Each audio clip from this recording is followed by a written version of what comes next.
देखिए ये क्वेश्चन जो है पूछा गया है 2019 में 2 मार्क्स का। इसमें हमको बोल रहा है find see if the system of equations. तो सी कोई कांस्टेंट है और उसकी वैल्यू आपको पता करनी है। सिस्टम ऑफ इक्वेशन जो दिया गया है हमारे पास तो c x plus 3y plus 3 minus c is equal to 0 एक है। दूसरा क्या है 12x plus c y minus c is equal to 0 है। Infinitely many solutions. जब सभी लोग जानते हैं कि इनफाइनेटली मेनी सोल्यूशंस कब बनता है, जब दोनों लाइनें एक दूसरे की क्या हो जाती हैं, पैरेलल हो जाती हैं या कोइंसिडेंट कर जाती हैं। तो जो सोल्यूशंस होता है, सोल्यूशन जब हम निकालते हैं तो दोनों लाइनों का देखते हैं कि एक ही लाइन पे दूसरी वाली लाइन क्या कर रही है, लाइक कर रही है, मतलब कोइंसिडेंट लाइंस या ओवरलैप लाइंस ये होता है। तो अब सी क्योंकि कांस्टेंट है और ये किसके साथ लगा हुआ है, यहाँ पे लगा है सी, और देखिए यहाँ भी सी है, यहाँ देखते हैं यहाँ पर सी है, यहाँ पर सी है। अब देखिए ये क्या लिखा हुआ है, ये पेयर ऑफ लीनियर इक्वेशंस है। ये पूरा मिला के एक है, एक दूसरा ये, दोनों मिलके क्या है, पेयर हो गया। Pair of linear equation. एक ही की अगर हम बात करेंगे तो लीनियर इक्वेशन है, लेकिन जब दो लीनियर इक्वेशन मिल जाती हैं तो फिर क्या बन जाता है, पेयर बन जाता है। तो यहाँ पर क्या है, पेयर ऑफ लीनियर इक्वेशन है। इसको a1x और फिर ये b1y और फिर प्लस का क्या लिखते हैं हम लोग, c1। यही तो स्टैंडर्ड इक्वेशन जो है पेयर ऑफ लीनियर इक्वेशन की यही होती है। यहाँ पर अगर आते हैं तो फिर क्या लिखा हुआ है a2x और फिर प्लस का b2y प्लस का c2 इज इक्वल टू क्या हो जाता है 0, और यहाँ भी इज इक्वल टू 0 लिख लीजिए। अब कंपैरिजन कराना क्या हो गया, आसान हो गया। Be know that condition for infinitely many solutions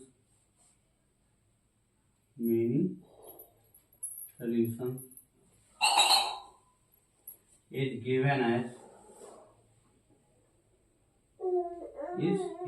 कैसे, a1 upon a2 is equal to क्या हो जाए, b1 अपान b2, मतलब सारी चीजें क्या हो जाए, इक्वल हो जाएं तो क्या हो जाता है, इनफाइनेटली मेनी सोल्यूशन। मतलब एक लाइन गई हुई है और दूसरी वाली लाइन भी क्या है, जो पेयर ऑफ लीनियर इक्वेशन है, मतलब ये इस वाली लाइन पर ही ये वाली लाइन क्या हो जाए, लाई करने लगे तो क्या हो जाता है, मेनी सोल्यूशन हो जाता है। मतलब हर एक पॉइंट पे क्या मिलेगा आपको, सोल्यूशन मिलेगा हर पॉइंट पे। जैसे इनफाइनाइट नंबर ऑफ पॉइंट्स मिलके एक लाइन बनती है और इसी लाइन पे जितने भी पॉइंट्स हैं हर पॉइंट पे सोल्यूशन मिल रहा है दोनों लाइनों का। तो अब क्या करना है हमको, इससे वैल्यू निकालनी है। अगर यहाँ पर ये a1 की बात करें, क्योंकि इसके साथ जो वेरिएबल है वो क्या रहेगा, x और y वेरिएबल रहेगा, तो x और y वेरिएबल है। अब a1 की वैल्यू यहाँ देखते हैं कितना दिया गया है, c दिया गया है। a2 की अगर हम वैल्यू देखते हैं तो 12 दे रखा है इज इक्वल टू, अब b1 की वैल्यू यहां से देखते हैं तो कितना दे रखा है, 3 दे रखा है। b2 की वैल्यू यहां देखिए तो c दे रखा है। ऐसे ही फिर c1 अपान c2, c1 की वैल्यू कितना है, 3 का माइनस c, 3 माइनस c दे रखा है।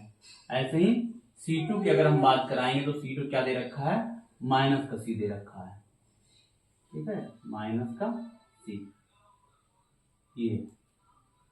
हाँ, अब अगर इसकी हम बात करें, इसको हम सॉल्व करते हैं तो क्या हो जाएगा, पहले इन दोनों को सॉल्व कराएं और फिर यहाँ से c की वैल्यू निकालें। यहाँ से अगर c की वैल्यू निकालने आते हैं तो फिर क्या हो जाएगा, ये क्रॉस होगा तो c स्क्वायर हो जाएगा, c square is equal to 12 3 जा 36, मतलब c square is equal to 36। तो c की वैल्यू क्या हो जाएगी, प्लस माइनस 6। ऐसे ही तो स्क्वायर रूट निकालते हैं, प्लस माइनस दोनों लिखते हैं। इन कभी कभी क्या होता है, निगेटिव वैल्यू हम क्या करते हैं, नेग्लेक्ट कर देते हैं। तो यहां से c इज इक्वल टू क्या आ गया, माइनस का 6 और दूसरी वैल्यू क्या, प्लस का 6। c की दो वैल्यूज हमको मिली, माइनस 6 और प्लस 6। अब इनको सॉल्व कराएंगे, हैं इनको चाहे सॉल्व करा लीजिए, चाहे इनको सॉल्व करा लीजिए। तो चलिए हम इन दोनों को सॉल्व करा लेते हैं। यहां से देखते हैं कि c की वैल्यू क्या निकल सकती है, ये है 3 माइनस सी अपान का कितना, माइनस सी। अब क्रॉस मल्टीप्लाई कराइए, हाँ चाहे ऐसा भी कर सकते हैं, ये माइनस का 1, ये सी कैंसिल कर लीजिए आप। ये क्या लिखा हुआ, -1 लिखा हुआ है, ये प्लस का 1 लिखा हुआ है, इतना ही। मतलब ये यहाँ माइनस ना लिख करके आप जो है यहाँ पर माइनस लिख दो, और इस 1 का कोई मतलब नहीं रह जाएगा। हाँ, ये कैंसिल है, इस 1 का कोई मतलब नहीं, यहाँ भी -1 का कोई मतलब अब नहीं रहेगा, क्योंकि माइनस हमने यहाँ लिख दिया। तो अब हमारे पास आ गया 3 = 3 माइनस एक पहले से लगा हुआ है, 3 - c। इसको और सॉल्व कराएंगे, क्या हो जाएगा, -3 और फिर प्लस का c और इधर 3। तो c ये 3 उस साइड चला जाए, चाहे c को इसी साइड रख के रहने दीजिए, कंफ्यूजन हो जाएगा। मान लीजिए ये माइनस का 3 इस साइड चला आएगा, कितना हो जाएगा, प्लस का 3 हो जाएगा। तो c की वैल्यू कितनी आ गई, 6। तो c की वैल्यू यहाँ पर 6 हमको मिला, और यहाँ भी प्लस का 6 मिल रहा है। तो बोल रहा है कि c की किस वैल्यू के लिए सिस्टम, मतलब ये सिस्टम है, दोनों मिला के क्या बोल रहे हैं, सिस्टम है, ये इनफाइनाइटली मेनी सॉल्यूशंस देगा। तो c = 6 पे देगा, हाँ, प्लस के 6 पे देगा। तो c = 6, इस पे क्या है, सिस्टम इनफाइनाइटली मेनी सॉल्यूशन देगा। तो c = 6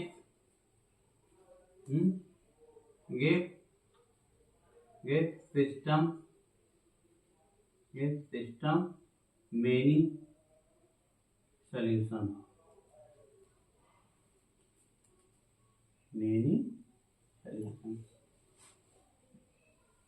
c = क्या देगा, 6 पे सिस्टम क्या हो जाएगा, मेनी सॉल्यूशन देगा। देखिए पहले इन दोनों को सॉल्व कराया गया है, इन दोनों को, फिर किसको सॉल्व कराया गया है, इन दोनों को सॉल्व कराया गया है। हाँ?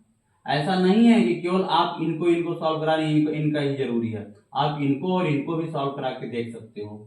अगर चलिए हम मान लीजिए इनको सॉल्व करा के देखते हैं, फिर देखते हैं क्या आता है, किसी को कंफ्यूजन भी हो सकता है कि नहीं हम इनको सॉल्व कराना चाहेंगे। तो c/12 = कितना, 3 - c अपान का -c। हाँ, तो ये क्या हो गया, ये क्रॉस हो गया। तो जब क्रॉस हो जाएगा तो ये क्या हो जाएगा, माइनस का c² हो जाएगा। हाँ, ये मान लीजिए उस साइड चला गया निगेटिव, या जो भी जैसे भी आपको समझना है। और ये 12 आएगा अब मल्टीप्लाई में 3 - c, तो ये हो गया 12 3 जा 36 हो गया, माइनस का 12c और ये -c²। इस साइड लेके चले आइए तो एक क्या बन जाएगा, एक क्वाड्रेटिक इक्वेशन बनेगा। तो माइनस का c² और फिर ये 12c अगर इस साइड आएगा तो प्लस का 12c हो जाएगा, और 36 इस साइड आएगा तो क्या हो जाएगा, निगेटिव का हो जाएगा, क्योंकि सबका साइन चेंज होता है एक साइड से दूसरे साइड जाने में। अब क्या है, क्योंकि c के साथ क्या निगेटिव लगा हुआ है, तो पूरे इक्वेशन को, जो क्वाड्रेटिक इक्वेशन हमारी बनी है, उसमें हम माइनस से मल्टीप्लाई करा दें। तो ये क्या बन जाएगा, c², ये माइनस था तो ये प्लस हो गया, और ये प्लस था तो ये क्या हो जाएगा, माइनस हो जाएगा, और क्योंकि यहाँ माइनस था तो यहाँ पर क्या हो जाएगा, 36। फिर वही से चीज, आपको 2 नंबर सोच रहे हैं कि जिनका मल्टीप्लीकेशन कितना होता हो 36 और माइनस का 12, ये मिडिल टर्म को स्प्लिट करना है। तो ऐसे 2 नंबर आपको सोचने हैं कि जिनका जो है एडिशन या सब्ट्रैक्शन कितना होता हो, माइनस का 12 होता हो। तो अब देखिए कौन से नंबर हो सकते हैं, 6 और 6, 6 का 36, -6 को जोड़ेंगे तो माइनस का 12 बन जाएगा। हाँ, और ये मल्टीप्लाई 6 का होगा तो क्या बन जाएगा, 36 बन जाएगा। तो इसको अब देखिए, इसको ऐसा भी लिख सकते हैं, मिडिल टर्म को स्प्लिट कर रहे हैं, तो माइनस का 6c और फिर माइनस का 6c और प्लस का 36 और इज इक्वल टू 0, यहाँ भी इज इक्वल टू 0। अब यहाँ से c कॉमन मिल रहा है, c अगर कॉमन हो जाए तो c - 6 यहाँ से हो जाएगा, क्योंकि यहाँ भी c है, यहाँ भी c है, तो एक c बाहर हो गया। एक ही c कॉमन हो सकता है, क्योंकि यहाँ पर एक ही c है, यहाँ पर 2 c है, तो एक c बाहर हो गया। अब यहाँ से हम क्या, माइनस का अगर 6 कॉमन ले लें तो c अंदर चला जाएगा, क्योंकि जब माइनस बाहर हो चुका है तो अंदर माइनस लाना होगा, क्योंकि माइनस का मल्टीप्लाई तभी ये प्लस बनेगा। इसको भी बहुत सारे बच्चे जिनका बेस उतना अच्छा नहीं रहता है उनको प्रॉब्लम हो जाती है। देखिए यहाँ प्लस है, तो हमको अगर यहाँ प्लस यहाँ मतलब जो है प्लस इसी हिसाब से बनाना है, तो यहाँ माइनस अगर हमने बाहर कर लिया है, जो कि यहाँ से हमने माइनस बाहर कर लिया, तो अंदर माइनस आएगा। क्योंकि देखिए ये चीज, ये पूरा सॉल्व करने की ये चीज बननी चाहिए। देखिए अपने मन से सी का स्क्वायर कराया तो सी स्क्वायर बन गया, सी का मल्टीप्लाई -6 में हो तो -6c हो गया, फिर यहाँ पर -6 अगर बाहर कर लिया तो -6c ये वाला टर्म मिल जाएगा, फिर माइनस माइनस का मल्टीप्लाई प्लस हो जाएगा तो प्लस का 36 बन जाएगा, ठीक है, इज इक्वल टू 0। अब एक ब्रैकेट में चूंकि c -6 है और यहाँ भी c -6 इज इक्वल टू 0, तो यहाँ से फिर क्या आ जाएगा, c इज इक्वल टू 6 आ जाएगा और c इज इक्वल टू 6 मतलब इक्वल आ गया। आप चाहते तो यहाँ पर क्या है, ये स्क्वायर लिखा हुआ है क्या, हाँ, a माइनस बी का whole square a square, a minus b का a square plus b square -2ab, यहाँ पर आप डायरेक्ट लिख सकते थे इसको, हाँ, तो यहाँ पर c की वैल्यू कितनी आ रही है, 6 दोनों बार और प्लस का 6 आई, ये क्या है, ये स्क्वायर लिखा हुआ है, किसका स्क्वायर लिखा हुआ है, c -6 का स्क्वायर लिखा हुआ है, क्योंकि a माइनस बी का होल स्क्वायर क्या होता है, a स्क्वायर, हाँ, a स्क्वायर मतलब a को मान लीजिए और b को मान लीजिए, तो a का स्क्वायर माइनस c का स्क्वायर और फिर प्लस का b स्क्वायर, प्लस का b स्क्वायर करेंगे तो प्लस का 36 आ जाएगा और फिर माइनस का 2ab, माइनस लगा के और 2 और a आपने क्या माना है, c को माना है और b किसको माना है, 6 को माना है, तो इसको लिख लीजिए, तो c स्क्वायर प्लस का 36 और माइनस का 12c। तो आप आगे पीछे भी करके लिख सकते हो, जैसे हमने यहाँ पर जो जैसे लिख रखा है तो इसको आप आगे पीछे करके लिख सकते हो, तो इसको आगे लिख लो, माइनस का 12c और प्लस का 36 बराबर 0, ठीक है ना, तो यही चीज बन जाएगी। देखिए यहाँ पर यही चीज थी, तो आप इसको डायरेक्ट कर सकते हो, तो जैसे आप डायरेक्ट करोगे ये आप देख लिया करो कि क्या है, ये स्क्वायर बन रहा है, ये वाली चीज किसी का स्क्वायर बन रही है, तो ये बन रही है स्क्वायर, तो आप डायरेक्ट कर लिया करो, ठीक है, इतना करने की जरूरत नहीं है। देखिए दोनों तरीका समझा दिया, मिडिल टर्म स्प्लिटिंग मेथड भी और स्क्वायर, क्योंकि स्क्वायर में ये तुरंत ना क्लिक करे माइंड कि स्क्वायर है कि नहीं है, तो इस तरीके से आप कर सकते हो। तो c की वैल्यू 6 यहाँ से भी आ गई, यहाँ से भी आ गई, तो लेकिन एग्जाम में जब आप करने जाओ तो हम तो यही कहेंगे पहले इन दोनों को सॉल्व कर लो, फिर इन दोनों को सॉल्व कर लो, क्योंकि इन दोनों को जब सॉल्व करने हैं तो c कैंसिल हो गया बड़े आसानी के साथ, c की वैल्यू कितनी आ गई, 6 आ गई, c की वैल्यू 6 यहाँ से देखिए बड़ी आसानी के साथ आ गई और एक पहले 6 हमारे पास था प्लस का, इसलिए हो गया। लेकिन अगर इसको और इसको सॉल्व कराओगे तो लंबा पड़ेगा, आपको फिर कंफ्यूजन होगा ये सॉल्व करने, फिर आप दिमाग एक क्लिक करना चाहिए स्क्वायर है कि नहीं, नहीं होगा तो फिर ये मिडिल टर्म को स्प्लिट करना पड़ेगा, फिर c की वैल्यू निकलेगी दूसरी वाली, हाँ, तो एक बार यहाँ से c हमको प्लस का 6 मिल गया था, यहाँ से भी मिल गया, इसलिए दोनों जगह प्लस का 6 सोल्यूशन हो गया, तो ये इसका सोल्यूशन कितना आ गया, 6 आ गया प्लस का, और यही 6 जो है देगा हमको मेन सोल्यूशंस।